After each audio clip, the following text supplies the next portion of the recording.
Le 6 février 1611, dans la cité interdite, on percevait les cris d'un bébé depuis les pavillons de l'Est.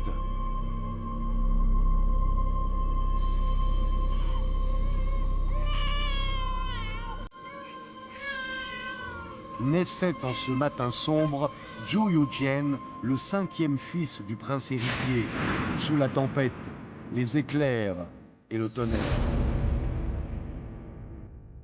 Pour le prince sous pression politique et son nouveau-né dans les langes, cette série d'orages rares en hiver sonna comme un avertissement sur leur situation dangereuse dans le palais impérial.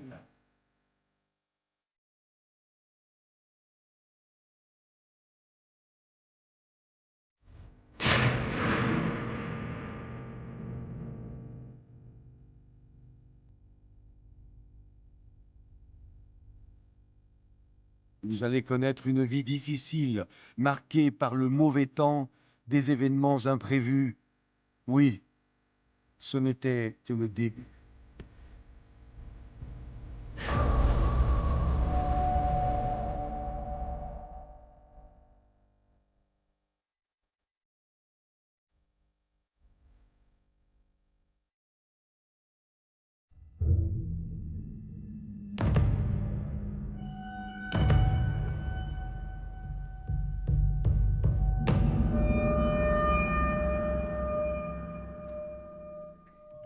En 1615, un soir, un mendiant armé d'un bâton réussit à franchir la porte de l'est de la cité interdite et se dirigea tout droit vers le pavillon de la célébration bienveillante.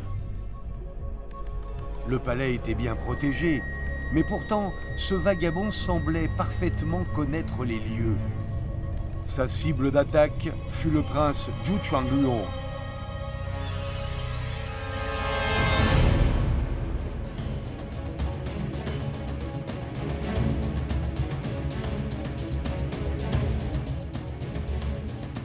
Étrangement, lorsqu'il fut maîtrisé par les eunuques, puis amené à la cour impériale, Zhang, la concubine favorite de l'empereur Wanli, s'y précipita également. Fait inhabituel, l'empereur n'ordonna pas d'enquête, et à la hâte, il ordonna l'exécution du mendiant et des eunuques impliqués.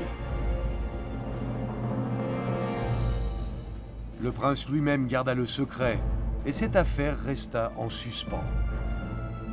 Connu dans l'histoire comme l'attaque du bâton, cet épisode fut ainsi classé en tête des 3 affaires importantes à la fin des Ming.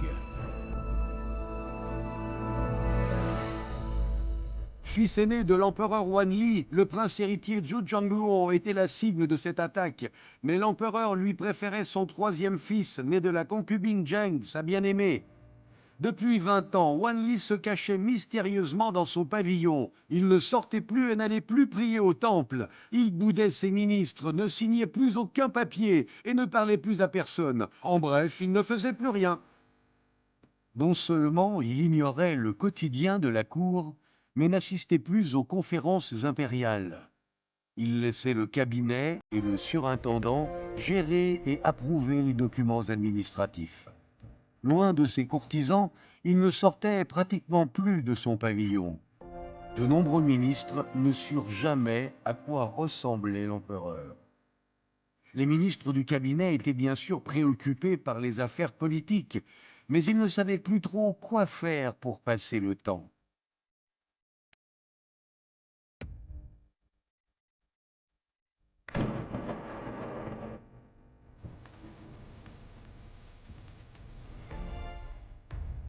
Pourquoi l'empereur a-t-il choisi de tout ignorer pour défier ses courtisans?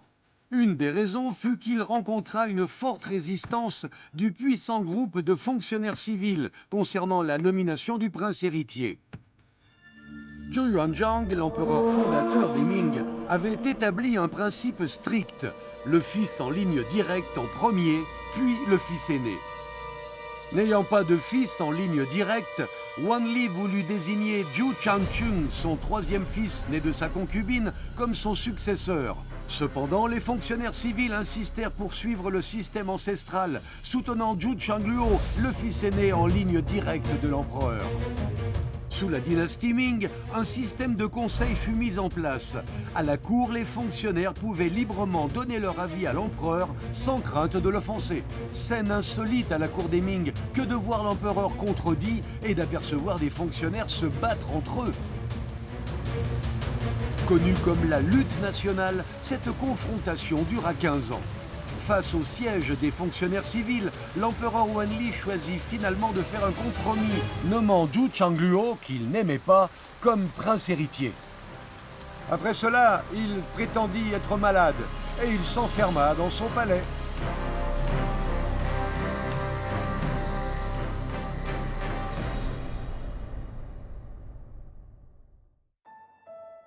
Le palais impérial expose une armoire à pharmacie à motif de double dragon en laque noir et peinture dorée, venant du pavillon de l'harmonie éternelle et mesurant 78 cm de haut et 50 cm d'épaisseur, élaboré avec des matériaux raffinés.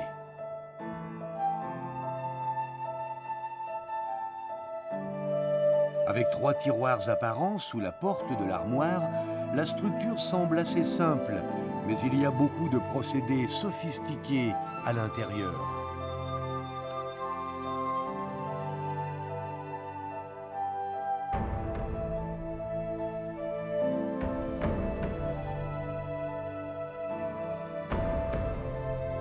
Placée tout au départ dans le pavillon de la pureté céleste, cette armoire à pharmacie devint en fait une arme et un bouclier pour l'empereur Wanli dans la lutte avec ses courtisans. 当时的大理寺平氏骆于人曾经冒死向万历皇帝上了一道奏书，就叫四真。骆于人在奏书中谈到皇上你的病症我归纳起来就在于酒色财气这4大症状，因此建议皇帝酒要少喝，非要少纳，财要少占，气要少生。应该说这个骆于人他的话是入木3分，相当。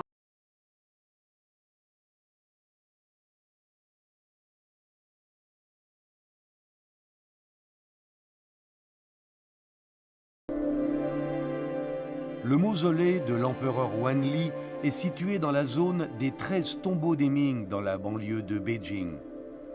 L'empereur Wanli était-il vraiment malade ou faisait-il semblant de l'être? La réponse fut donnée lors de fouilles archéologiques en 1956.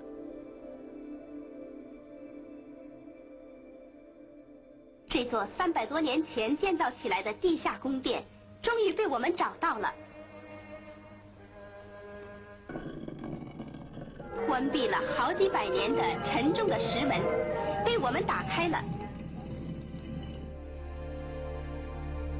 La découverte archéologique montra que la jambe droite de l'empereur était manifestement plus courte que la gauche et qu'il souffrait d'une grave maladie du pied. Une dentition en mauvais état, il ne lui restait que 22 dents, et de plus, il avait pris la mauvaise habitude de fumer de l'opium. Obèse, l'empereur Wanli pesait plus de 100 kilos et avait des problèmes de pied. Il n'aimait pas se promener et préférait rester couché. La plupart du temps, il restait au pavillon de l'honneur terrestre sur le doux divan de sa concubine favorite Zhang, buvant et lisant avec elle. Bien-aimée de l'empereur, celle-ci n'aura pourtant jamais l'occasion de porter une jolie couronne de phénix. Selon le code de la cour des Ming, la couronne de phénix ornée de 3 dragons dorés et 2 phénix verts est la tenue officielle de cérémonie de l'impératrice. L'ensemble est incrusté de bijoux colorés, d'émeraudes, de perles et de jade. Sur la couronne, il y a 95 saphirs et rubis et 3426 perles, pesant au total 2 kg 165 grammes. Elle est ornée de dragons, phénix, nuages et fleurs, de magnifiques formes et couleurs.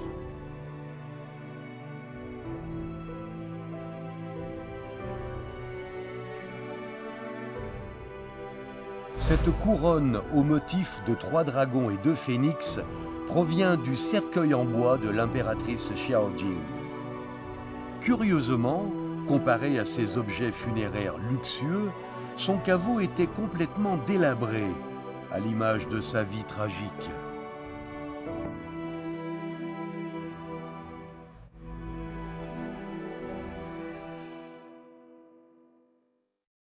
Parmi les 6 pavillons d'Est et les 6 pavillons d'Ouest de la cité interdite, le pavillon de la Grande Brillance est caché dans une cour reculée. Aujourd'hui, ce pavillon attire de nombreux touristes, mais il y a plus de 400 ans, c'est le lieu où l'impératrice Xiaojing fut emprisonnée pendant près de 30 ans. Mère de Zhu Changluo, le fils aîné de l'empereur Wanli, elle fut la concubine de ce dernier toute sa vie. En 1601, son fils fut finalement désigné comme prince héritier.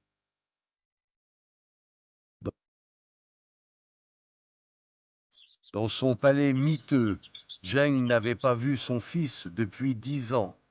C'est seulement juste avant sa mort que l'empereur permit au prince de rendre visite à sa mère.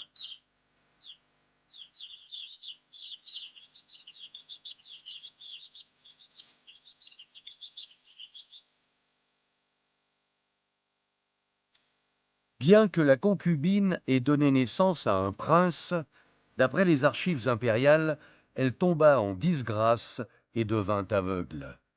Le prince put seulement voir sa mère sur son lit de mort. Lors de leur rencontre, la mère et l'enfant fondirent en larmes. Elle dit ces derniers mots avec soulagement. « Mon fils a bien grandi. Pourquoi devrais-je avoir peur de mourir ?» La concubine rendit alors son dernier souffle et s'éteignit. Elle ne vit jamais cette couronne de phénix qu'elle aurait dû porter et qui devait lui appartenir. L'empereur Tianti, son petit-fils, voulut alors compenser ce qu'elle n'avait pas pu avoir. Le nouveau monarque fit déplacer son cercueil au mausolée Ding pour retrouver l'empereur Wanli, rajoutant de nombreux objets funéraires comme cette fameuse couronne et une deuxième au motif de 12 dragons et 9 phénix. Aujourd'hui, alors que tout le monde s'émerveille devant cette magnifique couronne, qui connaît l'histoire tragique à l'intérieur des hauts murs du palais royal? L'empereur Wanli était malade, réputé cruel et sans cœur, paresseux et négligeant la gouvernance. Pourtant, il aurait pu avoir un tout autre destin. L'empereur Longxing, son père, n'a régné que 6 ans et n'était pas vraiment obsédé par les affaires politiques, mais il laissa à son fils une solide équipe ministérielle et des généraux puissants. Donc un riche héritage politique et économique.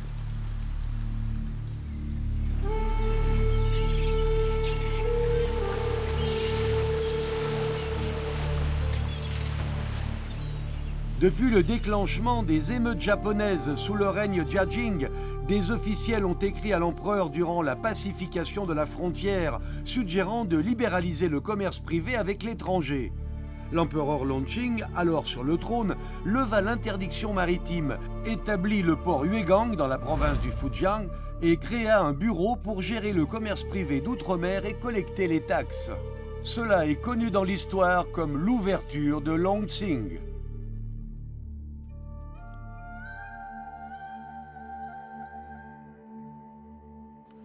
Appelé Port de la Lune sous la dynastie Ming, le bourg de Haichang, dans la province du Fujian, se situe à l'embouchure d'une rivière où la construction des navires marchands a toujours été une tradition.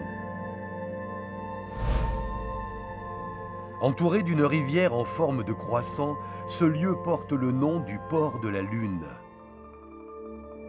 Les habitants du Fujian dépendent tous du Port de la Lune de Zhangzhou, explique Gu Yanwo dans son livre « Les avantages et défauts de différentes régions ». La politique de l'ouverture de Lonsing a transformé en peu de temps ce petit bourg, devenant à cette époque l'un des ports les plus actifs du monde. Les navires et les marchands sont si nombreux, a-t-il écrit, voyageant librement vers l'étranger, avec de jour comme de nuit l'abondance des produits de la mer et toutes sortes de curiosités étrangères. Ainsi, les affaires furent très prospères.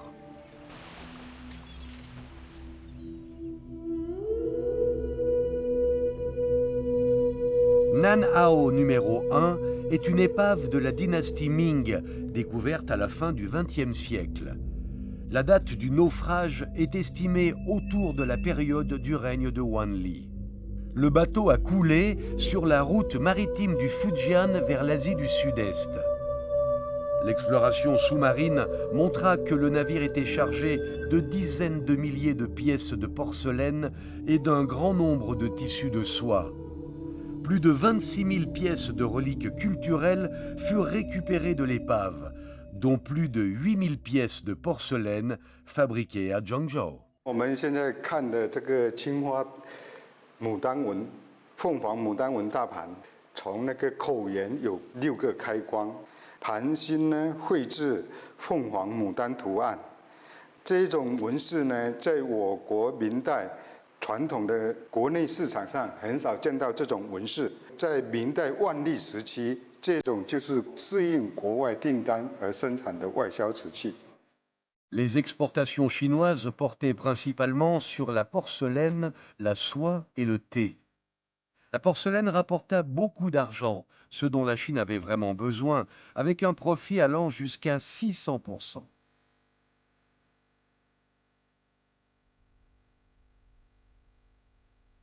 L'ouverture du port ne provoqua qu'une petite brèche pour le commerce extérieur maritime, mais le gouvernement des Ming profita d'importants revenus fiscaux.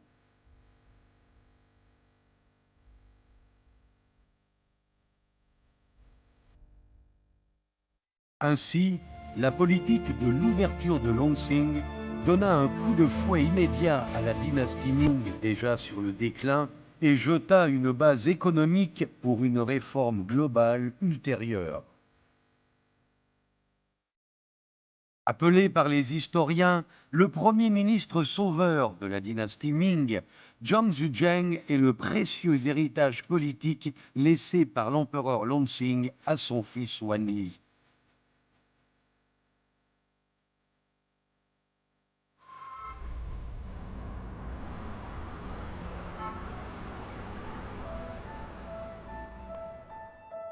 Le musée de Jingzhou présente pour la première fois au public un trésor national, le célèbre encrier d'Yuan, une pierre noire sobre et élégante au motif de 2 dragons volants en perles.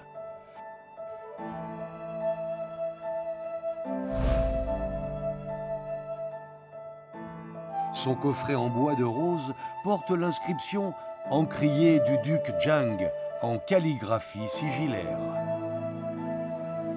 Cette pierre à encre fut offerte par l'empereur Wanli à Zhang Zhuzheng, son professeur et grand secrétaire du cabinet impérial.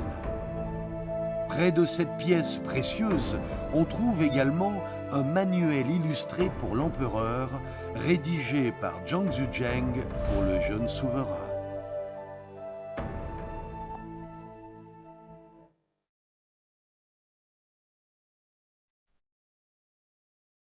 Dans ce manuel, le grand secrétaire a sélectionné plusieurs histoires d'empereurs, accompagnées d'illustrations et textes simplifiés, afin d'apprendre au jeune empereur comment devenir un digne souverain.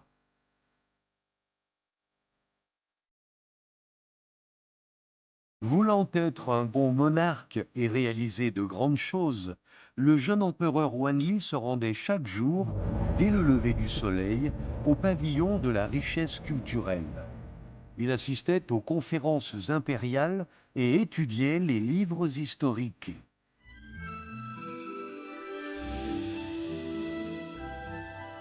À l'exception des 9 jours mensuels d'audience avec sa cour, il étudiait à tout moment.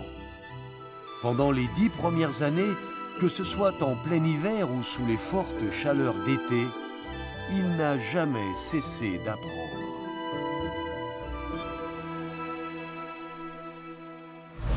Un événement fut enregistré dans les véritables documents des Ming. En 1585, Beijing subit une grave sécheresse. L'empereur Wanli, âgé de 21 ans, mena alors les officiels civils et militaires dans une marche depuis la cité interdite jusqu'au Temple du Ciel pour prier pour la pluie. Plus tard, l'empereur refusa la chaise à porteur impériale et rentra à pied au palais. L'empereur Wanli, à cette époque, ne semblait en aucun cas être un faible souverain ignorant les affaires de l'État. Le monarque et ses ministres étant en parfaite harmonie et dans une solide confiance, Zhang Zhuzheng lança alors plusieurs réformes politiques et économiques drastiques pour la dynastie Ming.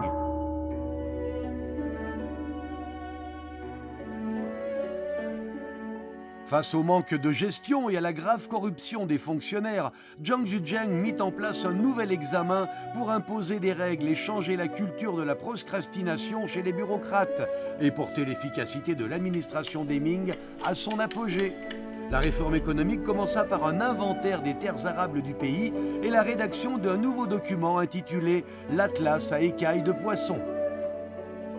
Basée sur la terre arable, cette réforme convertit la corvée et la taxe en taels d'argent, puis les distribua dans le secteur agricole.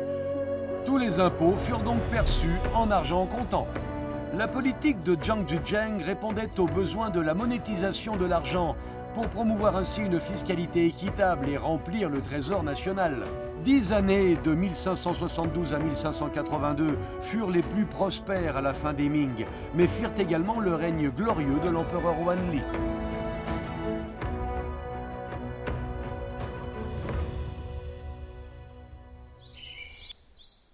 Aujourd'hui, on peut encore voir l'ancienne muraille de Jingzhou, dans la province du Hubei, créée à l'époque des 3 royaumes.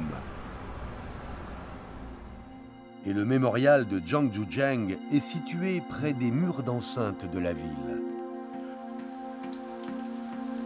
On dit que ce serait l'ancienne résidence des Zhang. En 1577, Zhang Zhuzheng vivait ici lorsqu'il fut autorisé à revenir dans sa ville natale pour enterrer son père. Sa réforme arriva à un moment critique et tout l'Empire l'espérait. Chaque jour, les affaires importantes de la cour attendaient la décision de M. Zhang.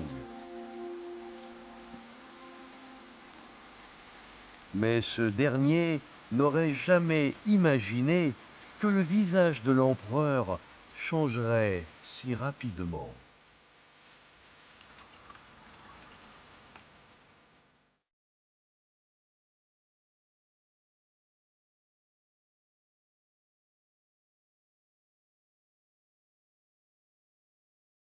张居正本身呢是受到了老太后的委托，对小皇帝的管束比较严厉。这样一来，小皇帝心里呢有一种逆反心理。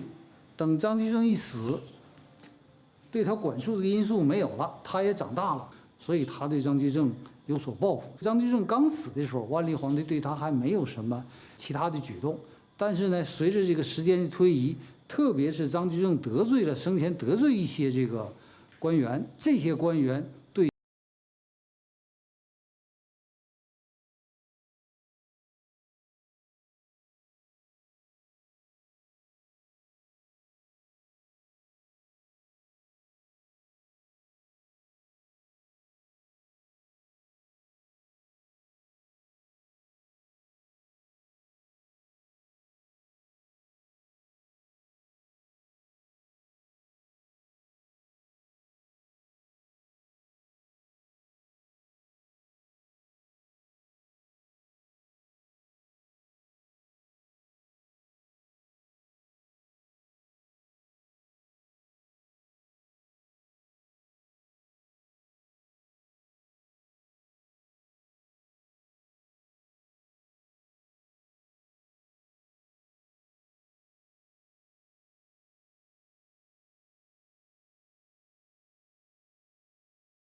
Le 9 juillet 1582, Zhang Zhuzheng, alors âgé de 58 ans, mourut avec le titre du plus haut fonctionnaire depuis 200 ans de la dynastie Ming. 4 jours seulement après son décès, une deuxième mise à mort commença. En moins de 6 mois, sa famille fut ruinée, exilée dans l'armée ou déportée. Certains moururent de faim, d'autres se suicidèrent. Cette tragédie était cruelle et implacable. 海瑞呢曾经评价张居正说他是功于某国，拙于某生，意思呢就是说他治国安邦是很有一套良策的，但是对自身的命运的把握呢，还不算是那么高明。中国封建社会，皇权和相权，它在不断的矛盾和调和之中。张居正当时权力比较集中了，他揽了大权了，他才敢提出那个改革的措施。没有这个条件，张居正他敢拿出那个改革方案呢？可是这个改革方案呢，又触及了皇权，又触及了这个权贵，所以他就很难最后2个方面，权威和进退能够结合在一块，不可能的。 Quoi qu'il en soit, Zhang Zhuzheng fut digne de cette image de réformateur courageux et responsable, n'ayant pas peur des risques. Comme une pilule salvatrice à action rapide, il fit de son mieux pour inverser le déclin des Ming et créa une période prospère au début du règne de Wanli. Mais l'acharnement sur sa personne, suivi d'une décadence administrative après sa mort, fut une tragédie inévitable à cette époque. Du début à la fin, il fut bien malheureux, dans une désolation perpétuelle, comme le crépuscule de l'empire des Ming.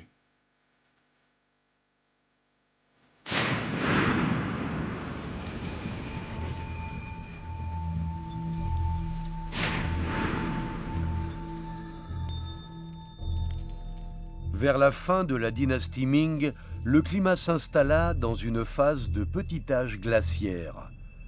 Après une chute brutale des températures, le temps devint extrêmement froid, avec des chutes de neige en continu dans des endroits où il avait rarement neigé. Ces conditions climatiques glaciales durèrent jusqu'à la fin de la dynastie Ming. Depuis 1587, de graves sécheresses et inondations se sont curieusement entremêlées. De nombreuses catastrophes dans tout le pays ont été rapportées à la cour, les unes après les autres. Les vivres manquaient pour faire face à la famine qui s'ensuivit. La catastrophe dans le Shandong fut particulièrement grave. Quelques mois plus tard, la disette s'étendit du nord au delta du fleuve Yangtze. L'année suivante, elle se propagea dans le Guangdong, puis dans le nord-ouest et le sud-ouest du pays. En plus de provoquer des catastrophes dans la société agricole, le petit âge glaciaire devint un fusible de guerre. Les basses températures continues et la sécheresse ont entraîné la dégradation des pâturages dans le nord-est, où Nurashi, le fondateur de la dynastie des Qing, déclara en janvier 1619 la guerre à Etuala. Cette année, je vais conquérir la grande dynastie Ming.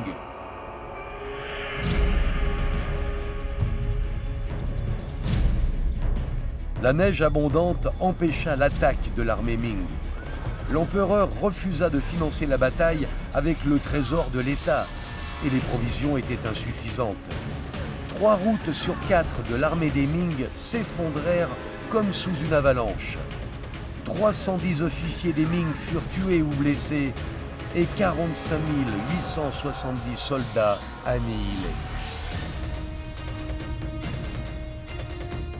La défaite désastreuse de la bataille de Sarou aggrava la déchéance des Ming.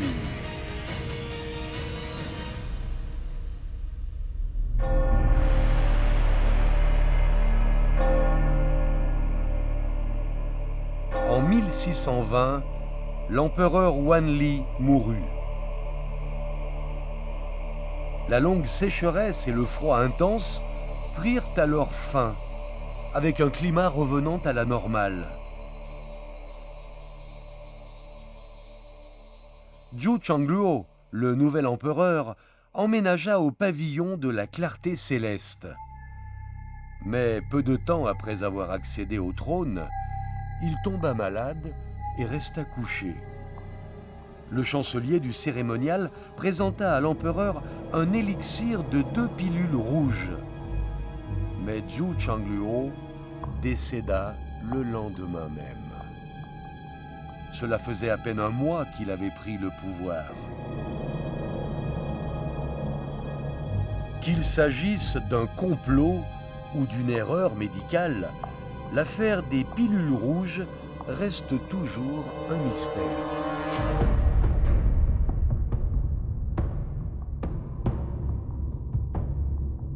Le nom de règne proposé à Zhou Changluo était Taichang, signifiant la paix et la prospérité. Hélas, il mourut avant que ce nom ne puisse lui être donné. Les 3 grandes affaires de la fin des Ming, l'attaque du bâton, les pilules rouges et le prince otage, sont toutes liées à cet empereur malchanceux. Après le décès de l'empereur, Zhou Yuxiao, le prince héritier, était sous la coupe de sa mère adoptive. Les ministres réussirent à l'arracher aux eunuques pour l'aider à monter sur le trône, avec comme nom de règne Tianxi, qui signifie oracle. L'un des 3 grands mystères de la fin des Ming, le prince otage, semble absurde. Mais c'est pourtant une histoire vraie. Dans cette peinture, les eunuques sont vêtus de robes bleues, avec des plaques d'ivoire autour de la taille. Chargés du cérémonial, ils avaient un pouvoir politique important et pouvaient signer des rapports officiels à la place de l'empereur. Ces talentueux jeunes eunuques étaient soigneusement sélectionnés pour entrer à l'école interne de la cour, un établissement réservé aux eunuques avant l'âge de 10 ans. Ils venaient étudier dans cet établissement plusieurs fois par mois, avec un professeur qui était souvent un fonctionnaire de l'Académie impériale Hanlin. L'empereur Tianxi avait déjà 16 ans quand il monta sur le trône. Son père Zhou Changluo, n'ayant jamais été apprécié par son grand-père, l'empereur Wanli, il avait peu de chance par rapport aux eunuques de la cour de recevoir une éducation, et en plus il n'était jamais allé à l'école. L'eunuque qui apporta à l'époque son aide pour retenir le prince Zhu Yaoxiao en otage devint le plus grand confident du jeune empereur, car il était apprécié par la nourrice de ce dernier. Ainsi, il changea son identité pour un nom plus familier, Wei Zhongxian.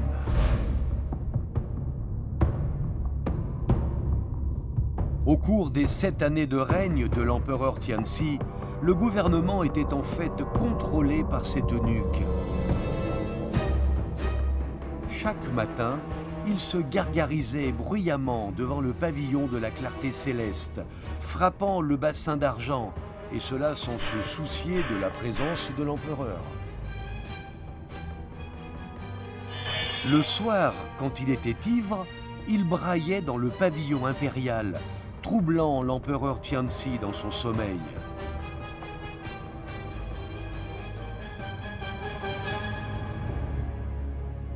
La rébellion des eunuques cessa quand l'empereur Chongzhen monta sur le trône. Ce jeune souverain de 16 ans fut empli d'esprit combatif pour gouverner le pays. Il choisit le nom de règne Chongzhen, symbolisant son souhait de redresser l'empire. Pendant les 17 années de son règne, le jeune empereur diligent et ambitieux Zhu Yaojian fit de son mieux pour inverser la décadence de la dynastie. Malheureusement, les faits se retournèrent contre lui. Qu'a-t-il manqué à la grande dynastie des Ming? Qu'a-t-elle négligé?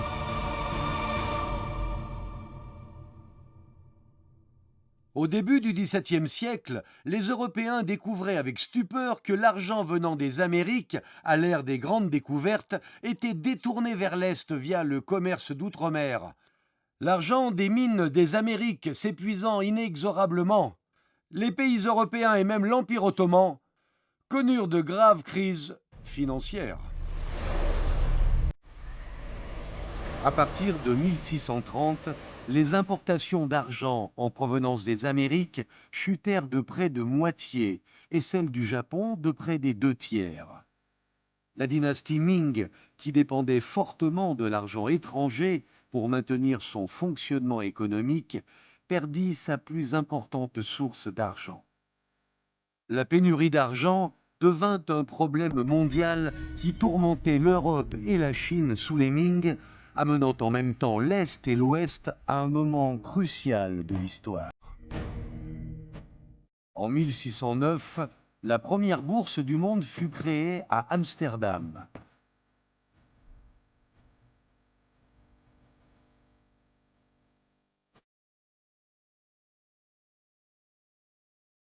En 1694, la Banque d'Angleterre, la première banque centrale du monde, naissait à Londres. Après quoi, Newton, directeur de la monnaie britannique, aida la Grande-Bretagne à établir le système de l'étalon or. La pénurie d'argent permit en fait aux Européens de créer les prémices d'un système monétaire et financier moderne. Face aux énormes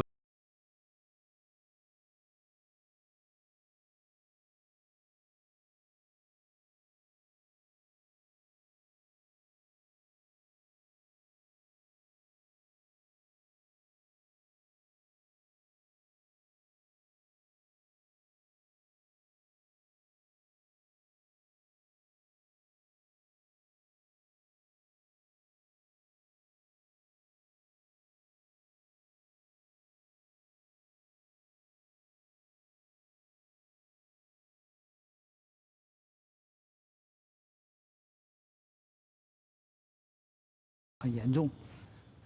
最大呢，应该说是军饷，它确实是加税加的很多。它主要的征税对象就是农民，你越加税，老百姓越负担不起，那我就反抗呗。Le peuple appelait l'empereur Chongzhen comme Zhongzheng, qui signifie une lourde imposition.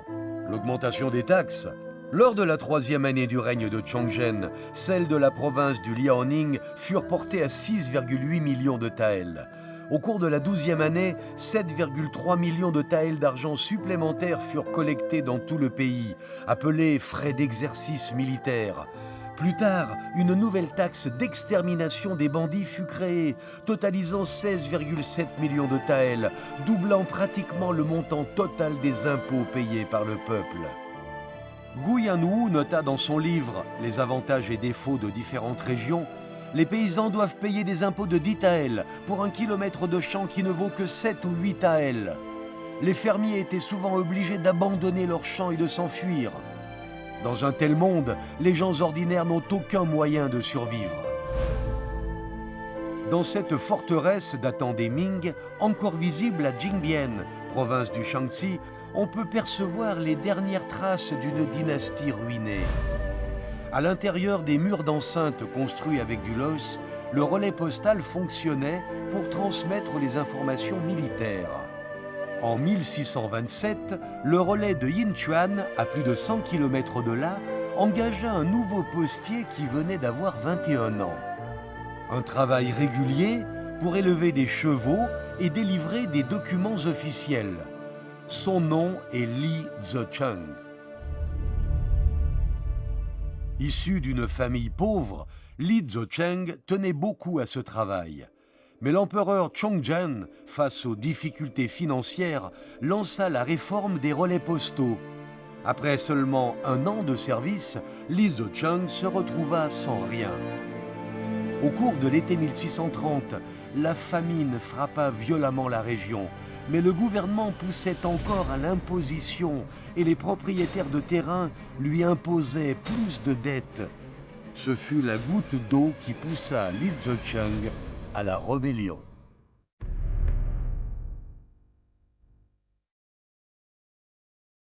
La résidence de Li Zicheng se trouve sur la montagne Panlong, dans le nord de la province du Shanxi. Elle aurait été construite par son neveu dans sa région natale. Au sommet de la montagne se trouve le magnifique pavillon principal, orné d'une immense peinture murale représentant Li Zicheng se sacrifiant et menant ici le soulèvement du peuple. De lourdes taxes écrasaient les paysans, forçant d'autres rebelles à se révolter. Et le soulèvement se développa comme un feu de prairie.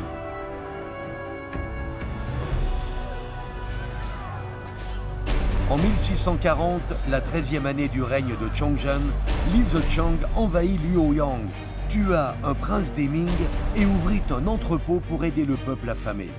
Égaliser la terre et exempter les taxes, réduire le nombre des riches et aider les pauvres, tels étaient les slogans de Li Zicheng, conquérant ainsi le cœur du peuple. Les paysans chantaient partout: tuez le bétail et les moutons, préparez le vin, ouvrez les portes de la ville pour accueillir notre roi. Personne ne payera plus la taxe quand il viendra. Le 26 avril 1644, soit la 17e année de Chongzhen, l'armée de Li Zicheng arriva à Beijing et lança l'artillerie lourde pour attaquer la capitale. L'empereur publia un édit de culpabilité au milieu du bruit des canons, annonçant ainsi l'annulation de toutes les nouvelles et anciennes taxes. Cette nuit-là, la ville de Beijing était brisée.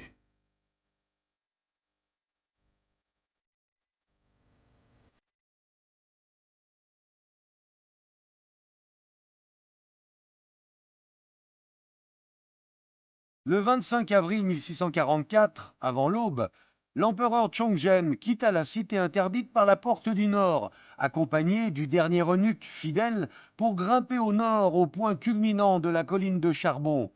Il jeta un dernier regard sur la cité interdite vieille de 224 ans. Il semblait avoir vécu toute sa vie dans une longue et sombre nuit de dépression. Il est né dans l'obscurité de la nuit et s'y est finalement abandonné.